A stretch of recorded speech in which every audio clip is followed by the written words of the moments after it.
From the president's communication last night, the major reason he gave for continuing the lockdown was that the government had to give masks to every Ugandan.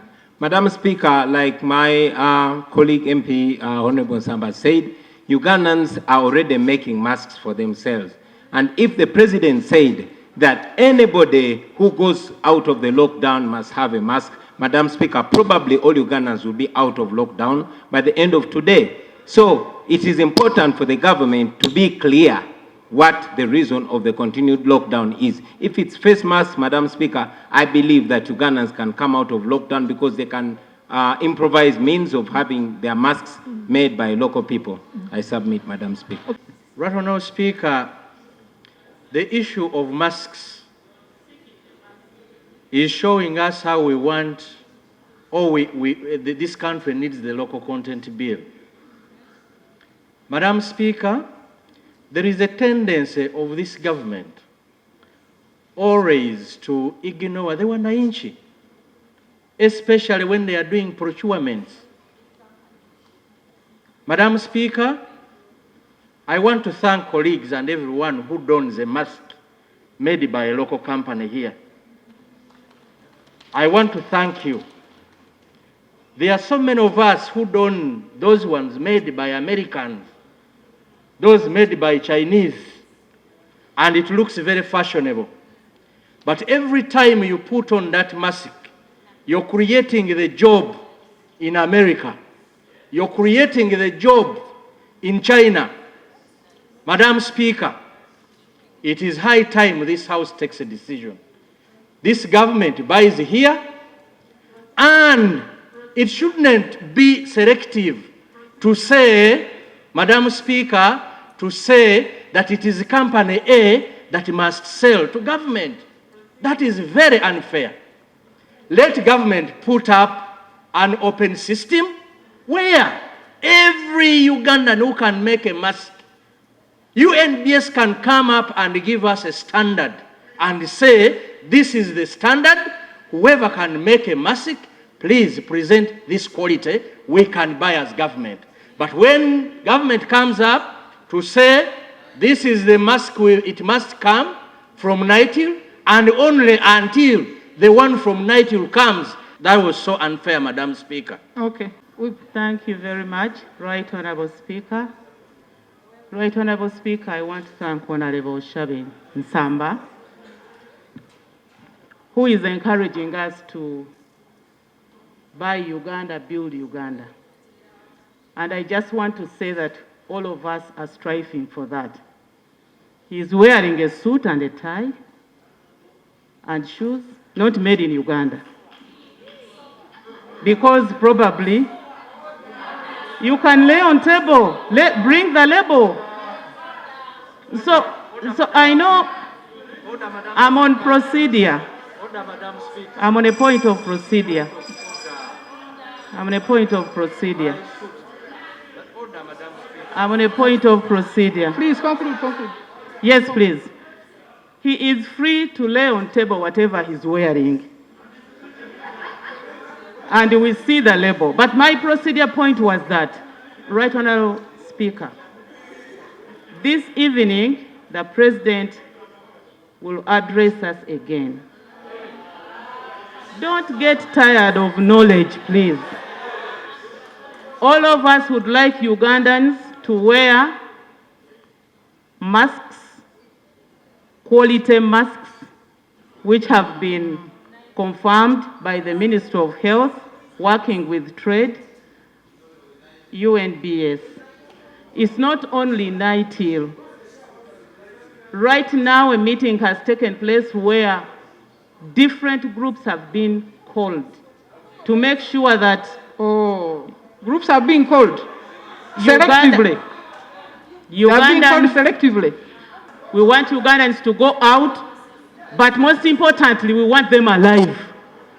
We want them alive. And this is the concern of everybody. So when I hear people like Honourable Patrick Oshabe Nsamba talking about buying Uganda and building Uganda, and what he's wearing might not be a boo-boo. I thought he was not proceeding very well. Now, Honorable Government Chief Whip, the issue of lack of equity. The procurement which is not clear and not transparent, that is what we are addressing, not our addresses. Yes, Honorable Latif. Madam Speaker, when we look at that order, the presidential order, and yet many of us here have supported Ugandans by buying the masks that are locally produced. Madam Speaker, when Ugandans realize that we are going to have a situation where all of us are going to put on masks, they invested heavily in as far as producing these masks are concerned. Our ladies everywhere, now because there is no employment opportunity because of COVID-19, they are making these masks everywhere. Are we together, Madam Speaker? So that they can support themselves. Now, if they come out with conditions, Madam Speaker, I believe we will be doing a great disservice to all Ugandans, and we should not accept this as Parliament. Second, Madam Speaker, in as far as presidential speeches are concerned, I don't know why there are so many ambiguities, Madam Speaker, and that those ambiguities at times even lead to these law enforcers to misinterpret. And that's why the President is coming back today when he addressed us yesterday. Now, for instance, Madam Speaker, when the President says that public transport, private cars can move, Madam Speaker, if private cars can move, and then you say you are waiting for masks, yet we know that so many Ugandans who can afford masks in pharmacies can really what? Madam Speaker, there are so many Ugandans who can go and buy these masks from what? From pharmacies, and they move on. Now, if you say private cars cannot move without masks, no, are we saying that now they can move? Those who can go and buy masks can go and move. Second, Madam Speaker, there is no way how you can let private, when you said you're going to distribute masks across the country, it has taken 2 months to distribute the food for Kampala and Wachiso, not even going to other parts of the country. Now, how can masks be distributed across the country within the 2 weeks, when it has taken 2 months to distribute food? Madam Speaker, I believe that ambiguities in presidential speeches must be really dealt with. Okay. Honorable Sir. Madam Speaker, our government, it has taken it 2 months to distribute food in Wachiso and Kampala. Madam Speaker, NITIL produces 10,000 masks per hour. The best they can do is 240,000 in about 8 hours. Madam Speaker, the President made a statement that not until the masks are ready in 2 weeks, which is very clear. So Ugandans will wait for 14 days. And there is another, he said the mask must be distributed to the LCs. The kind of distribution of food, it means another 2 months, Madam Speaker, for them to relay the masks from NITIL to the chairperson's LC1. Madam Speaker, government must come out and say the requirement is a mask and the standard is this. Ugandans will find a way to get their masks. As far as the money, taxpayers' money is concerned, we want every other Ugandan to partake of that money because it's the only income that is coming in for now. Thank you. I first of all want to appreciate you, Madam Speaker, and all members of Parliament for your contribution towards the fight against COVID-19. And I want to appreciate our entire people for their vigilance, for their alert, and for following the guidelines so closely. We are so happy the achievement has been because of the support we got in the community. Now the issue of face mask has come on board as the President has directed that everybody in the country should be using the face mask, and that is based on scientific evidence. Madam Speaker, indeed it is true The face mask will be made and it will be distributed to the people of Uganda. People are not going to purchase, but the government is going to provide this face mask. But one thing is that the normal procedure of procurement is going to be followed because this is money of government of Uganda that is going to be used to procure this face mask. And as I speak, this morning, Madam Speaker, we've been having a series of meetings concerning the same purpose. And this afternoon, the Right Honourable Prime Minister and the Minister of Health are also having the same meeting.